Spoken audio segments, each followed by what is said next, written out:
You are listening to the Brand Architect Podcast, and this is your host, Ani Alexander.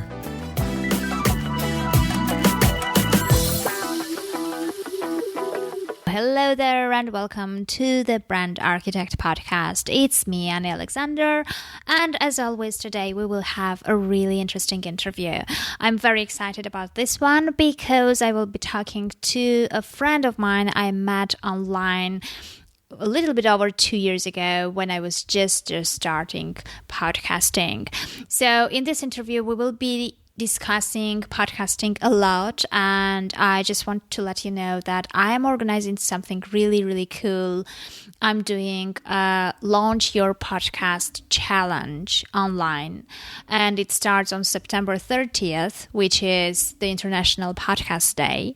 So it's a free challenge where I will teach you all the basics, everything that you need to know in order to launch your own podcast and finally start rocking the mic.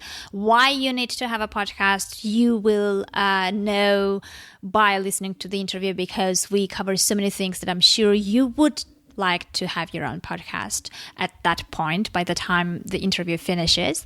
So I'm more than willing to help you with that. It's a 7-day challenge. I will have different Facebook Live sessions. I have prepared many downloadable PDFs and resources that will help you out. And if you follow things through, I'm sure that you will end up with a launch podcast in just 7 days and you will finally make things happen. So, if you want more details and if you want to know how to join me, I would be more than happy to have you over.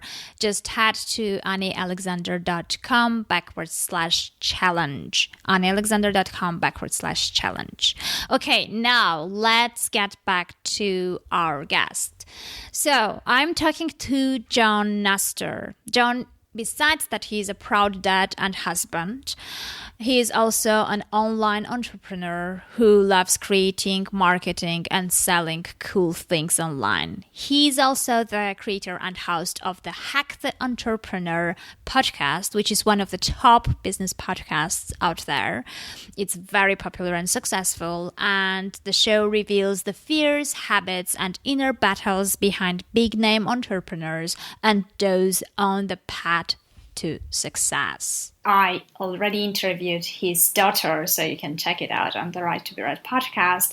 So basically, I'm really happy that we finally, I can't even think why I interviewed your daughter way before I interviewed you. But I'm really happy that, we're back and we're doing this finally. So welcome to the show, John. Thank you so much for having me. And I have to admit, my daughter she's pretty excited that I'm getting interviewed now by you, but she was like a year ago or more. So yeah, she was the first, that's for sure. Yeah. Okay, well, as always, we're going to talk about, establishing brand, growing audiences, and all that stuff. But before that, I want to talk to you about your podcast because I think, and correct me if I'm wrong, I think the podcast was the thing that actually helped you with really getting visibility online. Is that right? Like personal brand? Absolutely. Yeah. That was the reason why I started it. So that's 100% the reason. Okay. So you did this intentionally, and launching a podcast with your name and doing it yourself was a strategic move. Is that it? Yeah, exactly. I had a software business before that and it was going well, but I wanted visibility. I wanted to people to reach out to me and have conversations and meet people. So I was told that a podcast was probably the best way for me to do that. Okay, so basically, I remember one thing, and since we touched this thing about personal branding, let's just follow that thought. Actually, I remember that your initial first visual for the podcast did not include you on it. And later on, after a while, you had a new visual with your face on it. So can we touch base on that thing? Because, things happened with me as well. And I can imagine why you did that. But, what happened in your case specifically? It's a good question. So I believe it was about episode 150 that I changed my artwork to include my face. And before that, it was literally just a yellow background with the little logo. And the reason was I want to blame it on being Canadian, and just being like really humble. I don't like myself, but like I don't like myself as like the center point necessarily, but and I guess I wanted the focus to be on my guests, not on me. I think was my initial sort of thinking was that it's not about me, it's about my guests and what I can kind of like pull out from them and then give to my audience. So I didn't want it to be about me. But then after about 150 episodes, it really kind of became about me, I guess, because I had been involved in 150 of the conversations at this point and all the writing and work around it. So it was when I joined the Rainmaker network, rainmaker.fm, they built me a new site, and then they asked if I would like new artwork. They have brilliant designers over there. And so I was like, well, I like my artwork. I mean, I paid $10 for it on Fiverr. It's working pretty well. It got me on the network. It's doing well for me. But I said, I'm totally open. Like, let's look at some stuff. And so they asked me to send them some photos and stuff. And so I got a photo shoot done. I was actually living in Vancouver, Canada at the time. And so I got some photos done. And I sent them to them, and they came back with about 10 different ideas. And the one that we picked actually just has my face from a side profile. And I really liked it. And I asked my audience about it, like in a Facebook group that I have. And people seemed to dig it. They thought it was kind of cool. So I was like, all right, fair enough. Let's just go with it. And I'm really happy with it now. And it really does help my personal brand in that way. And it's actually helped the show grow itself because the artwork is much more professional than it was. But I think the only reason was, Annie, is just that I was too Canadian and humble at the beginning to do it. And then once it kind of had begun to become something, my show, I felt confident enough in putting my face on it. Yeah. I mean, I can totally relate to that because it's, I always sort of debated about this, how much you should put yourself out there in your content. But I realized that we both have interview-based shows. And very often people tell me that it's very difficult to sort of, to show yourself as well in the interview-based shows because most of the interviewees tend to hide behind their guests, like they let the guests do most of the talking, and so they don't really reveal who they are and don't talk about themselves so much. So how are you in your case, especially since most of your guests are incredibly big names and very popular people, so people are curious about how do you keep this balance between yourself and your guest when you're interviewing them? Another good question. So this has evolved. So the first 50 episodes of Hack the Entrepreneur, I talked way too much because I wanted to put myself in there and become part of it. Also, I didn't think I was going to go past like 30 episodes. That was kind of my initial plan, was just do these 30. It'll be fun. Talk to these 30 people I want to talk to. And then I'll just move back into my business. But it kind of took on its own life. And so after 50 episodes, I realized that I need to just start asking questions that really push my guests to open up and talk more and pull myself out of it. And then at that point, what I did was I started my email newsletter, and I started pushing people hard on every single episode to get onto that newsletter because I'm going to write something very personal every single Sunday to you. And that was my sort of voice to open up. At the same time, I got asked to write for Entrepreneur and then for Copy Blogger. So these were places that I got to write and I got to do my work. And the podcast to me it's like a funnel for people in through guests that they might already know or not know. I don't have to come up with the content all the time because I just ask the question and they share all the great content. And then it brings people into my brand, which is my site typically, or my Twitter feed. And then I get them onto my writing or my book, which now has extended out further.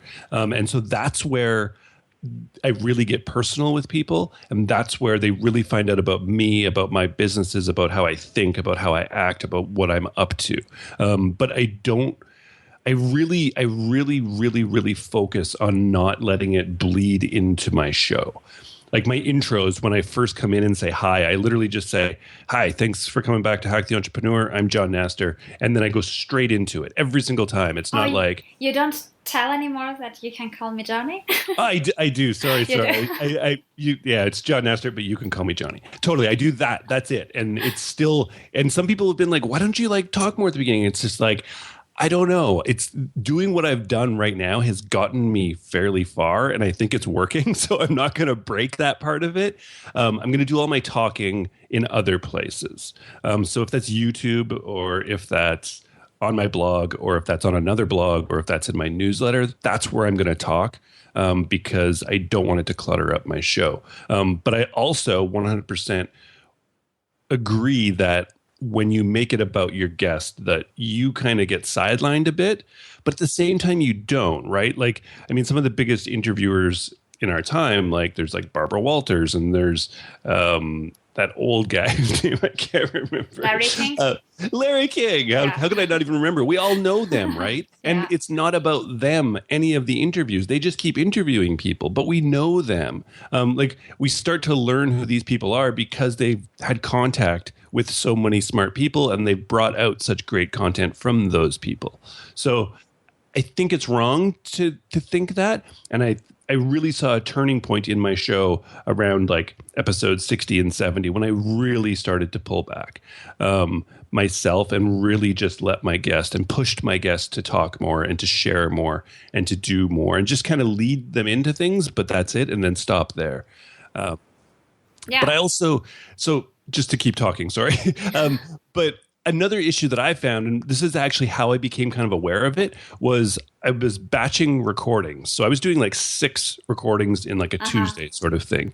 And because something might have happened in my business on Monday that was like top of mind to me, I'm having 6 like 25-minute conversations back to back with different people, but I would keep referring to what happened yesterday sort of thing. And it would seem like, oh, this is important to me because this just happened and I'm having this different conversation with somebody completely different. But now I'm publishing these for the next 2 weeks, all the episodes. And people are like, dude, you talked about that same thing for like 2 weeks. And it's like, oh, I just talked about it for an afternoon. But with the publishing schedule, you know what I mean? So I wasn't thinking about my audience. I was thinking about myself and trying to like get help with my business from these smart people.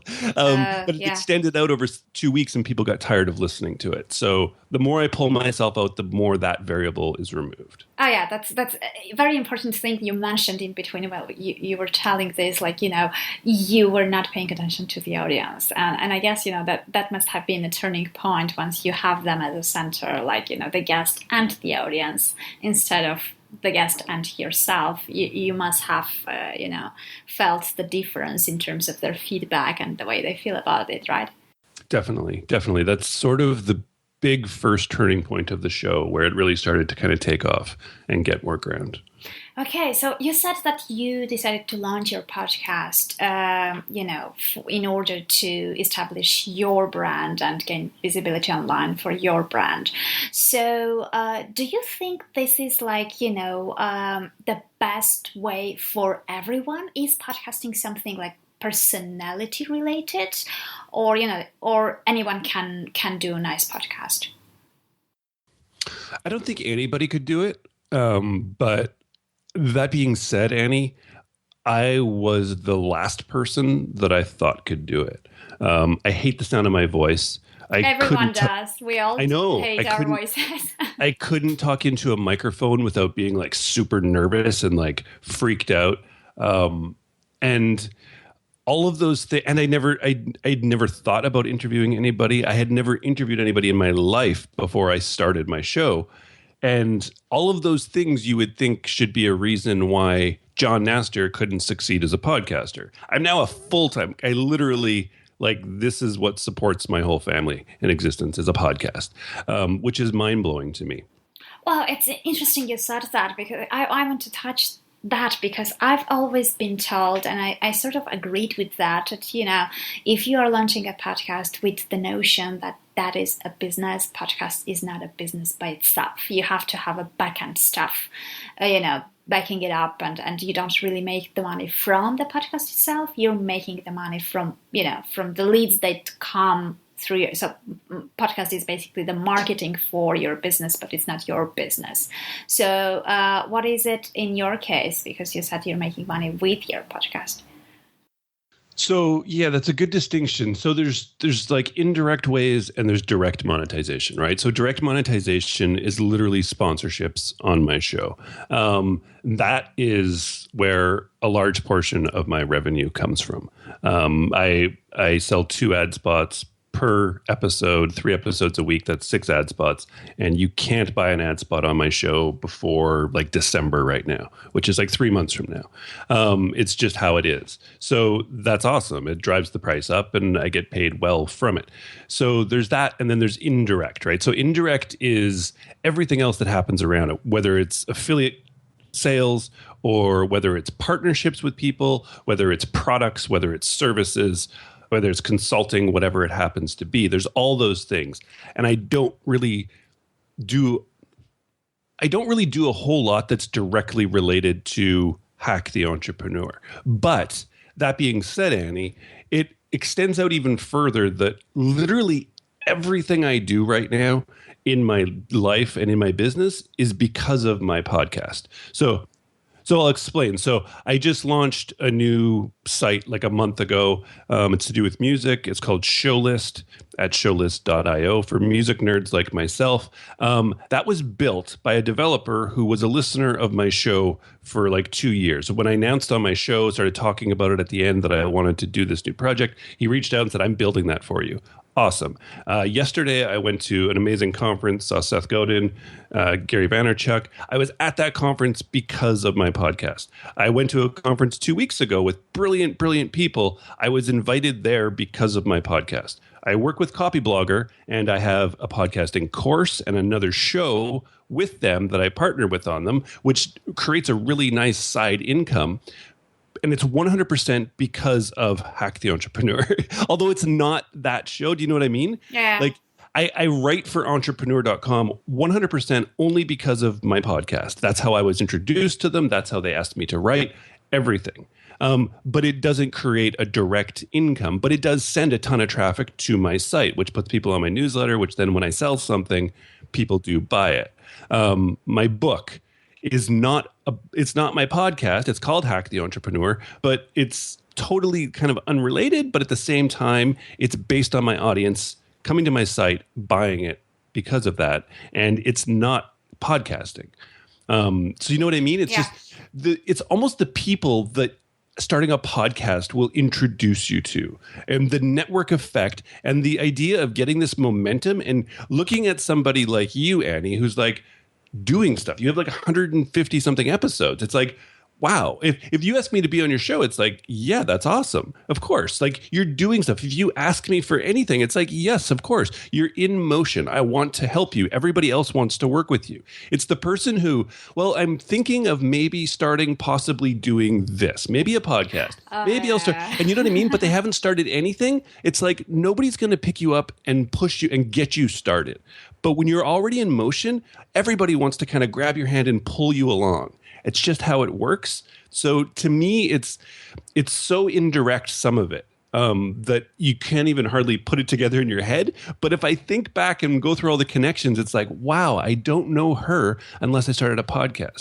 I wouldn't know you without a podcast. Absolutely, absolutely. I mean, I wouldn't know, like, I guess 90% of the people I know now, because unless, I launched my podcast. So I absolutely get it. And I totally understand this.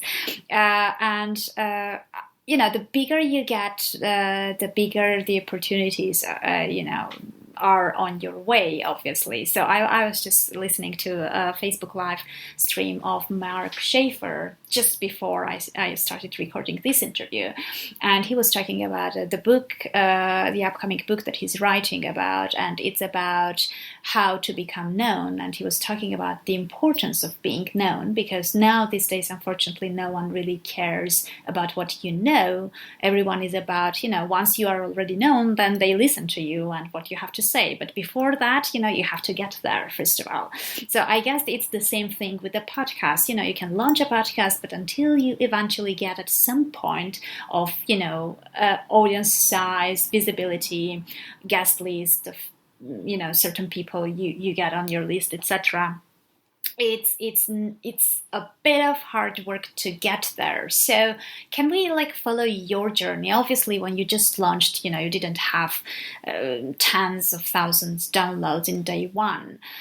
So what was your path? How did you approach in growing your listenerships and making people know that your podcast exists and you are out there and you provide the content?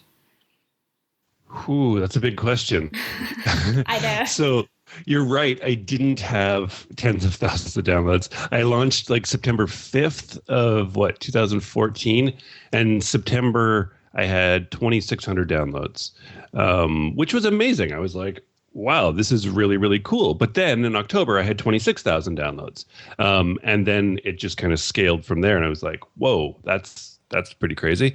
And so here's the thing that I did, Annie, and I still do it, I think, to a fault, meaning that because of where my show's grown, and I don't think I've really quite got my head around where the show's got to. So there's, from a business perspective, there's this great book called What Got You Here Won't Get You to There. Which usually we think that whatever got me to here, right? If I just do that, to double it or triple it, then I'll just get twice or three times bigger. And it's not true. You have to kind of completely change. So what I did was, first of all, I knew how to brand. I knew how to kind of create hooks within the show to bring people back. So I felt confident that people would enjoy it. But I also didn't really care too much because I just wanted to talk to those 30 people and have 30 really cool conversations. So I ignored my audience to that point. I really did. This was selfish. I wasn't talking about a subject that I didn't care about, that I just thought was a big market to enter. I'm just fascinated with business and entrepreneurs. So this was true. And people, I think, could sense that from me being really, really, really into the conversations. And then I just kind of put my head down and I didn't actually listen really well to my audience. I just kind of kept doing what I thought was the right thing to do and ignoring the stats, ignoring the numbers when they would drop and just not watching things. I don't really watch things at all, except when I have to go in once a week to Libsyn. Then I see it's oh, cool. Everything's as it's supposed to be. Perfect. Mm-hmm. And so what that means is that I just had this vision of this one person that was sitting out there listening to me, and I'm always talking to him. And then it changed to her, because there's actually more women that listen to me than men, but which I found out now, and I didn't know that before. But I don't still allow myself the capability to realize that when I record an episode this afternoon after we get off this call, that episode's going to go out next week and it's going to be downloaded by 20,000 people. That's something that I don't allow myself to do. I still just talk to one person, and it stops me from, I think, reaching even that next level now, because I don't see my show as sort of at the level that it's at. But it's got me to here, and I trust that it would get any show that anybody starts today. It will get you there if you brand it right, if you set a good format, and if you're truly passionate about what you're talking about, and you just always 100% imagine this one person that you're talking to on the other side of that microphone. Obviously there's a guest involved usually, but it's always for this one third person sitting at the table with you. You're asking questions that she needs to know. And that when this person answers, I'm answering you, there's this third person sitting there that's just but John, I want to ask you this. And they're not there. They don't have that. You are the only person who gets to speak for your audience. That one person. I honestly believe, because this is how I did it, that if you focus on that one person and you know that one person so well, Annie, that it's going to take 2 years. It took me 2 years, but eventually that one person is going to turn into 20,000. It's just the way it works. I think people want to think of the 20,000 or the 1,000 or the 2,000 first. And so you're talking to this big giant room of people, and everybody thinks different things and acts differently and looks differently and works different jobs and lives in different countries. And you're just so scattered that you can't speak to any of them personally. Podcasting is very intimate. Somebody's walking right now, walking their dog with us in their ears, talking to them. They don't care that there's 20 other thousand people. They really don't. They care about them. And that's what will get you there. But unfortunately, if you're at the 20,000 mark, it's not going to get you to the next place, I don't think, because it hasn't gotten me there. It's gotten me to here, and I think I need to now change my perspective of it and sort of build on that. Well, I totally agree with you because, what you mentioned is actually what I have discovered as well. And for two reasons, because I think when you are focusing on just one person, like your ideal listener, even when we are listening to a podcast, we want to have this special feeling that, they talk for you, they talk to you specifically. So, once you get that feeling, it's a very intimate feeling and it resonates with you and you want to go back to that podcast over and over again. And the second thing is, besides that, I am getting sometimes feedback from people saying that you ask exactly the questions I would like to ask myself, which is very interesting because you mentioned that. And the interesting part is that, especially when, initially I was doing Write to be Read podcast, it was for newbie writers. And I had already 3 published books and 2 bestsellers. So obviously I knew many answers that they didn't. So I was intentionally asking, relatively basic and stupid questions from my perspective. But I was still asking, and we were going through those topics because I knew that, that one ideal listener needed to know.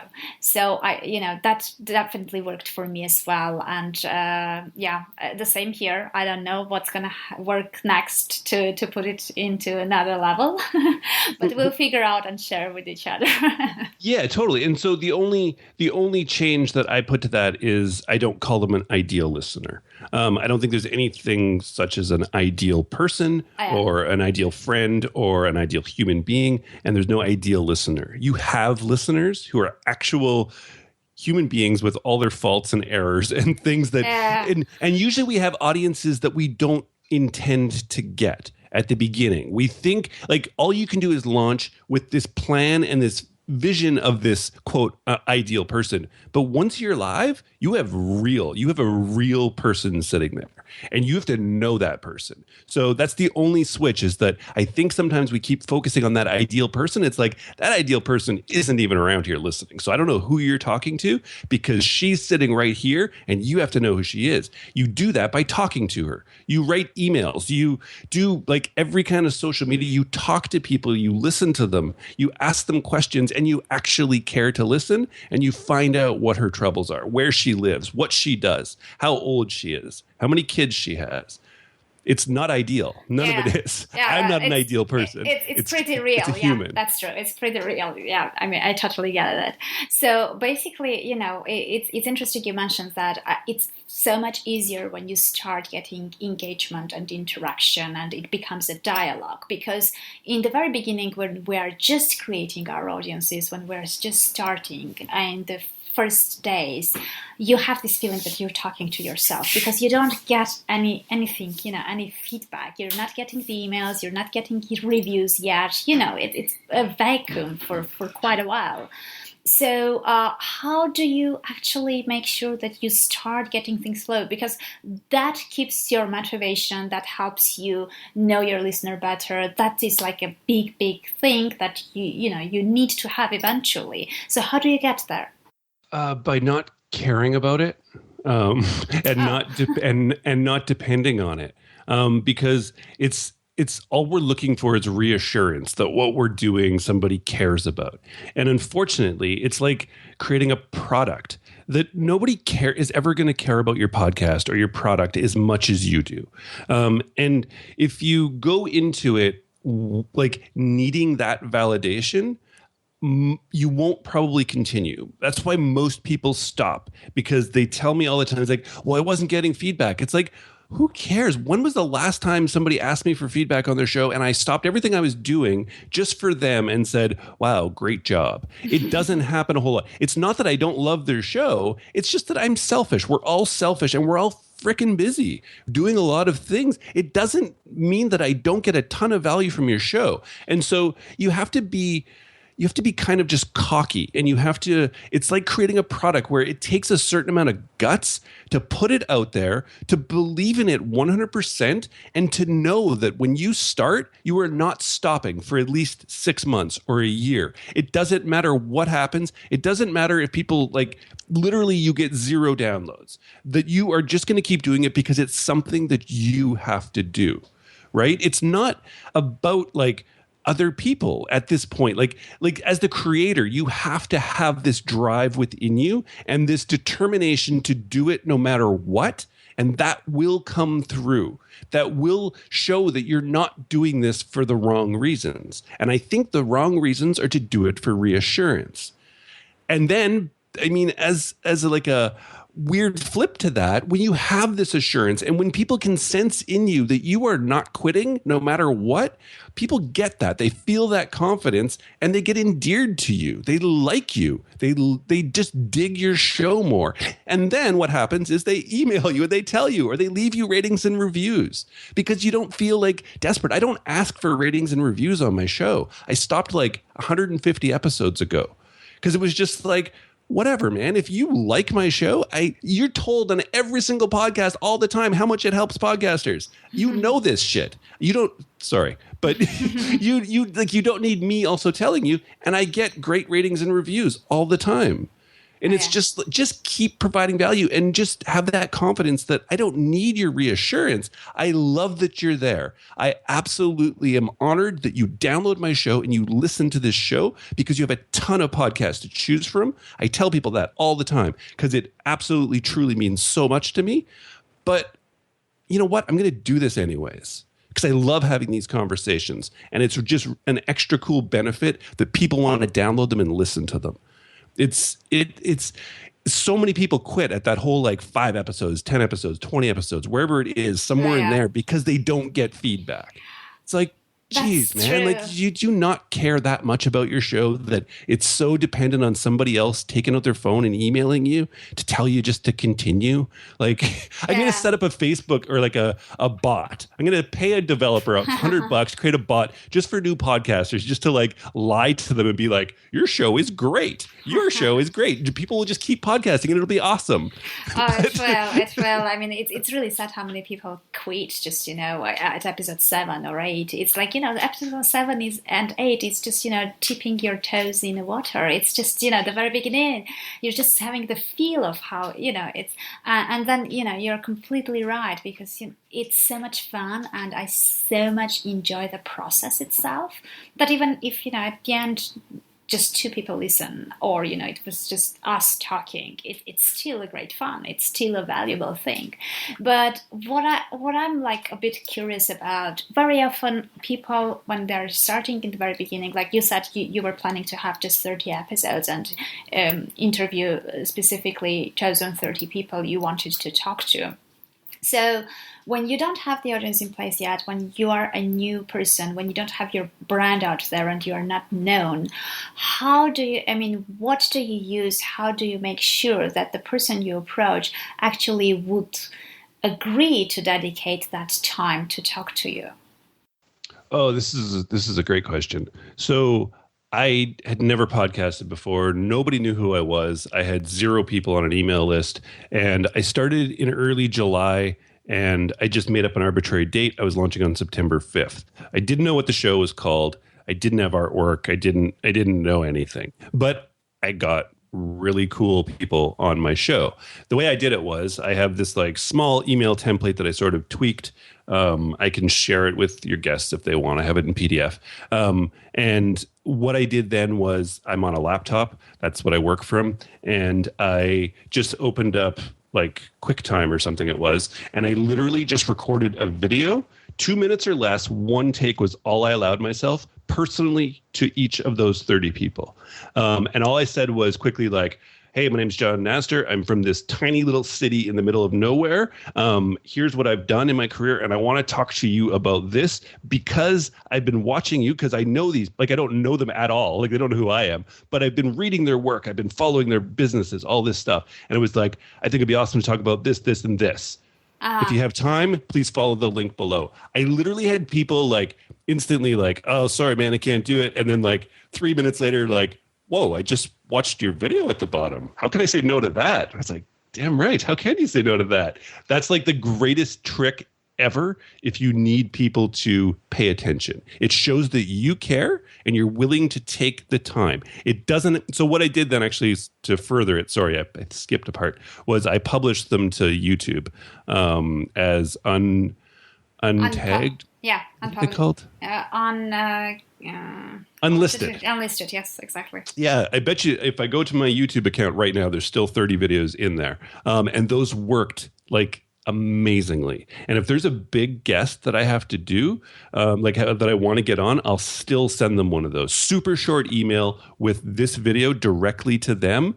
And it works amazingly. It shows that you care. It shows that you aren't just trying to get anybody on your show, and it's not scalable. You can't get your VA to do it. But you know what? When you're starting out, you got to do things. You got to put in this work if you want it to succeed. There's not an easy way. I don't have an easy, there's no tool you can use. It's literally free stuff, some free recording thing with your webcam and YouTube and Gmail. That's all you need, but you have to put in the time and effort. It's those little bits of time and effort that will separate you from 99% of other podcasters, will get you awesome guests that you truly care about, and then will get you started. Well, exactly. I mean, it brings me to the 2 points. Once I spoke with Pat Flynn, and he told me, if you want to get where others are not, you have to be willing to do what others are not willing to do.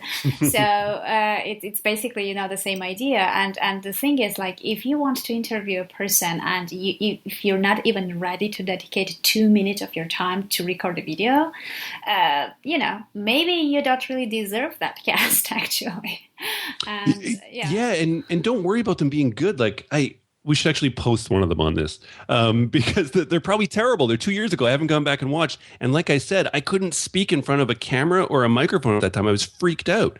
And I only allowed myself one take because I was like, just whatever. The point is that it's a personal thing and it's not going to look polished or anything. It's one go, straight to YouTube, straight to a Gmail email, and send it off. Well, I can imagine why it worked so well is because also, it was creative and it was different because many people keep on copying what others did and what, worked for others. So they use the same template. They're sometimes I'm getting pitches from potential guests and they're emailing me and I can immediately detect that it's just a template, copied and pasted. There's nothing personal and, it's not like they really want to be on my show. They just, have the target of being on 10 or 20 shows and they're just, batch sending the thing, copying and pasting it. So what you did actually made them feel appreciated and made them realize that, it's exactly them that you want to have on your show and it has been justified why. And I think almost no one is doing it. So it definitely will still work and it's still valid. It shocks me how little people do it, but it's funny because I saw Gary Vaynerchuk. I've been obsessed with Gary Vaynerchuk for years, just as a personal brand and from business, obviously. Finally saw him yesterday. Some guy asked him this question about how to get this funding for this idea and where should he go to? Where should he reach out to? How should he start getting VCs? And Gary was like, here's something that nobody does and you're not going to do, but somebody in this room should do this. He's literally come up with a list of 1,000 possible people. You can scrape LinkedIn or whatever. It's going to take a week to get a developer to do that for you. You're going to have a list of 1,000 people. And then every single day for the next year, email 3 of those people, super short email, what your pitch is, and put a video personally to them right in the video. I was like, oh my God, that's my idea. That's amazing. He's like, you know what? You're not going to do it. But if you did that for the next year, we'll be sitting here and you'll be funded for $1 million. 100% trust you. And at the end, the last days of the year, if you've done this all the way through, put me in for $50,000. Email me that link and I'll send you $50,000 immediately. Only if you've proven to me you've done it every single day to 3 people. It's so I was like, interesting. wow. Most people won't do it, but it's really that simple and it works. You can do this for anything, not just for getting guests, but if you need to sell something or if you need to pitch your book to somebody, anything, this is how to get people's attention. Absolutely. I mean, I think like for those who are just starting, I remember, I'm getting similar questions like, how come I was pretty much in the middle of nowhere? Like, it's not like I lived in London forever, right? I just moved few months ago. So I was back in Armenia, being the only podcaster in Armenia.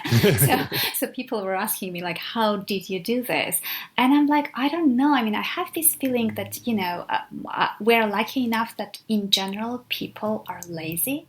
And they're not willing to put enough work into this thing. Like I remember myself, because of the time difference with the US, I've been interviewing, recording interviews at 3 a.m., at 4 a.m., at odd hours like this.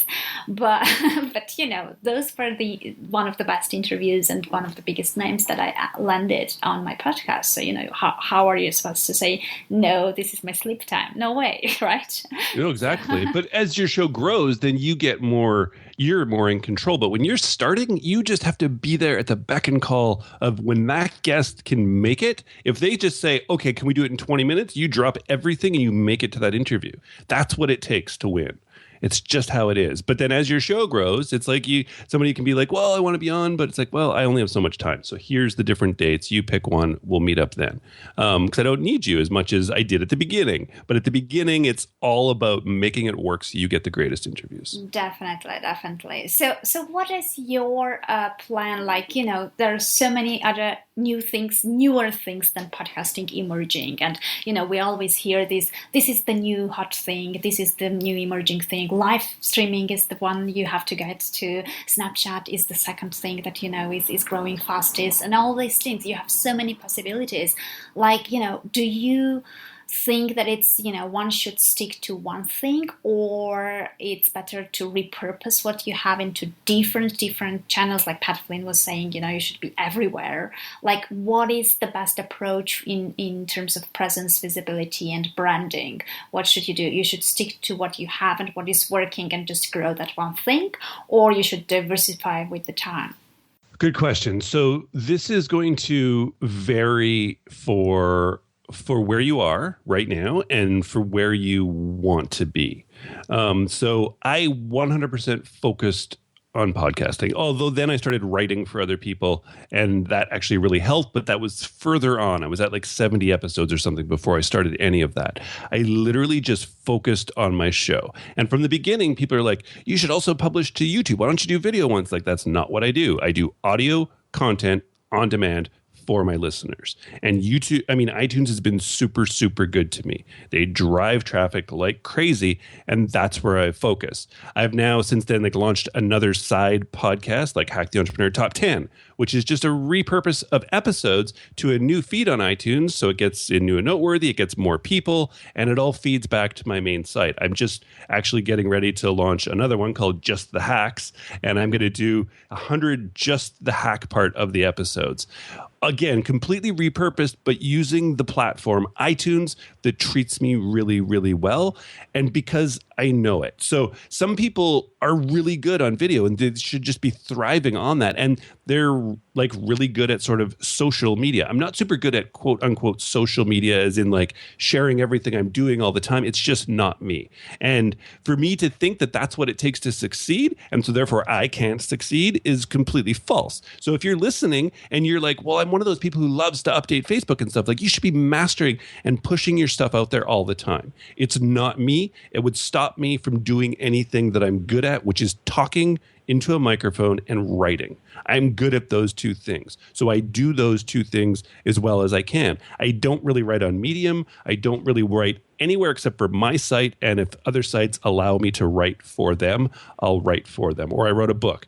But you know what I mean? Like I really am aware of what I'm good at and what I'm not good at. I'm not good at video yet. And I do actually want to get better at video. So I'm thinking of starting some YouTube stuff, like specific things with YouTube, because I want to get over that fear and get better at it. But it's not going to be a main focus. It's just going to be something almost personal to me that I want to get better at. And parts of my audience will dig it. But if you try and be all things to all people, you're going to be nothing to no one. Exactly. So Pat Flynn can say that because Pat Flynn's got a massive platform, and maybe that's why he has a massive platform, but he also has a whole team around him of people, right? So it's not that it's easy for him, but it's obviously like there's ways to do that. Gary Vaynerchuk literally travels with an entourage, videotaping him and recording him audio all the time and writing notes of what he says, publishing blog posts of everything he talks about throughout a day, putting out live videos, putting out like everything. It's not him. It's just him doing his day, and people are just recording it and editing it and putting it out. Yeah, Gary, we exactly. The same thing, right? Exactly. If you have an entourage around you that can do all of that, then by all means, publish it everywhere all the time. But most of us don't, right? So I would really just look inwardly, and like you're going to know what your core competencies are. You're going to be good at audio. You're going to be good at video, or you're going to be good at like the written word. Figure out what that is and just push the hell out of that thing, because trust me, that can take you further than you ever imagined it could. And then you have the luxury after that, once revenue starts coming in, to then be like, well, maybe I should branch out. That's what I get to do now. But I honestly didn't think audio could take me as far as it did. But I have a lot of people listening to me just talking to a microphone. And that's it. So I just stay focused. Yeah, I totally agree. I mean, it may be the best thing is just betting on your superpowers and just, not really getting into the things and learning from scratch, or, trying to get better in something which is not really what you are passionate about and what you enjoy doing anyway. So it's going to need more effort to master and much more time than just getting better in what you are already good at. So yeah, definitely. Exactly. Okay, so what's next? What we should expect next from you? Oh, what should you expect next from me? Show list is something I'm pushing really hard right now. I just moved to Toronto with my family, so I'm not in the middle of nowhere anymore, which is really cool. So I'm getting out, meeting a ton of amazing people, having coffee and dinners and beers with people, which is really awesome. But show list is something, because it's finally merging my software background and my music background, I'm just loving it. So I'm going to try and make this city like take it over with show list, and then keep pushing out Hack the Entrepreneur. Which is really fun. And then showrunner with Copyblogger. So I have a ton of things I'm doing. But as for next, I think I want to learn how to go. I want to know what the next thing is I need to do. And I really need to sort of explore myself and people in front of me podcasting.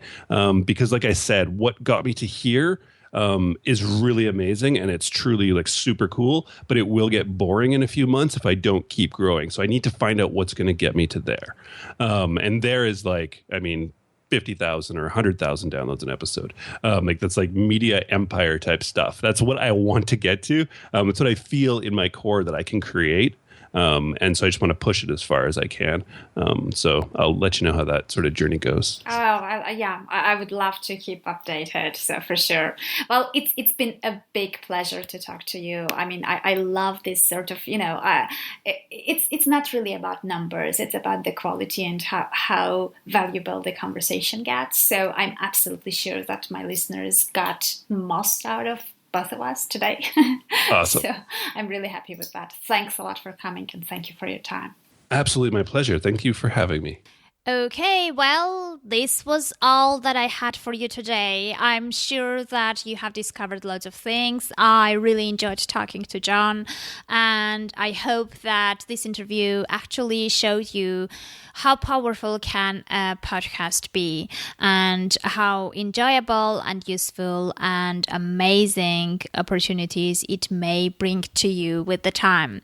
So I'm sure you're going to enjoy it. I'm sure that it will bring a lot to your life once you actually make it happen. So if you have been thinking about podcasting and not taking action up to now, this is the time. Join me at Launch Your Podcast in 7 Days Challenge, and I will make sure that you finally launch your podcast and start rocking the mic. So head over to anniealexander.com/challenge, anniealexander.com/challenge, and we'll do it together. Let's get over and finally have the podcasts launched and have new listeners who will be listening to you, who would be liking your work, and who would become your audience of raving fans. Well, that's all. I hope you enjoyed the interview. I wish you an amazing weekend, and I'll meet you in the next episode.